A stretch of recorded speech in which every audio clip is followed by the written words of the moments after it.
بسم اللہ الرحمن الرحیم۔ محترم ناظرین، سلطان صلاح الدین ایوبی کا ایک قول بہت مشہور ہے جو اپنے اندر بہت سے معنی سموئے ہوئے ہے۔ صلاح الدین ایوبی نے فرمایا تھا، میں یہ نہیں جانتا کہ اسلام اخلاق سے پھیلا ہے یا تلوار سے، مگر اسلام کی حفاظت کے لیے تلوار ضروری ہے۔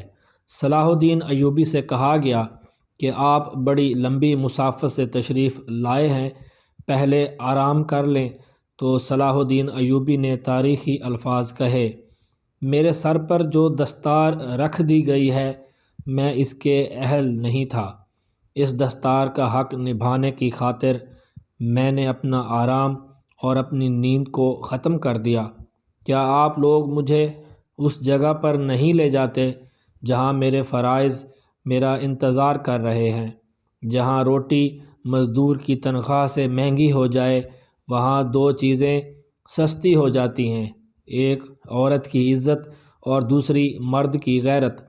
جب سلطان صلاح الدین ایوبی مصر پہنچا تو مصر کے شہنشاہ نے ان کے استقبال کے لیے راستے میں پھولوں کی پتیاں بچھا دیں، تو صلاح الدین ایوبی نے رستے میں پھولوں کی پتیاں دیکھ کر پاؤں پیچھے کر لیا اور کہا، صلاح الدین، یہاں پر پھولوں کی پتیاں مسلنے نہیں آیا، مسلمان کی زندگی پھولوں کی سیج نہیں۔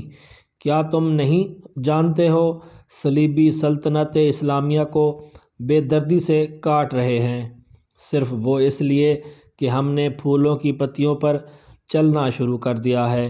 ہم نے اپنی ہی بچیوں کو بے پردہ کر کے عصمتیں روند ڈالی ہیں۔ میری نظریں فلسطین پر لگی ہوئی ہیں، تم میری راہ میں پھول بچھا کر مصر سے بھی اسلام کا پرچم اتروا دینا چاہتے ہو۔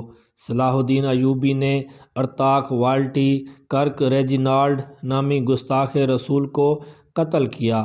اس نے کچھ مسلمانوں کو پکڑا تھا اور کہا تھا کہ تم محمد صلی اللہ علیہ وآلہ وسلم پر ایمان رکھتے ہو، اس سے کیوں نہیں کہتے کہ تمہیں آ کر چھڑائے؟ سلطان صلاح الدین ایوبی کو جب یہ بات پتہ چلی تو اس نے قسم کھا کر کہا تھا کہ اس گستاخ رسول کو میں ہی قتل کروں گا۔ سلطان صلاح الدین ایوبی نے اس کی تمام بدعمالیاں گنوائیں اور پھر یہ بھی کہا، میں محمد رسول اللہ صلی اللہ علیہ وآلہ وسلم سے مدد چاہتا ہوں، اور اپنے ہاتھوں سے اس کا سر قلم کر دیا۔ جب سلطان صلاح الدین ایوبی کا انتقال ہوا تو خزانے میں تجہیز و تکفین کے لیے بھی رقم موجود نہ تھی۔ 600 سال بعد جب سلطان صلاح الدین ایوبی کی قبر کشائی کی گئی تو لاش تر و تازہ تھی۔ وہ اہل ایمان، غلامان مصطفیٰ تھے، اور یہ ننگ ملت، ننگ وطن، ننگ دین، دشمنان دین مصطفیٰ ہیں۔ کمنٹ سیکشن میں اپنی رائے کا اظہار ضرور کریں، اور اگر ویڈیو اچھی لگے تو شیئر اور لائک کر دیں، اور اس طرح کی مزید ویڈیوز دیکھنے کے لیے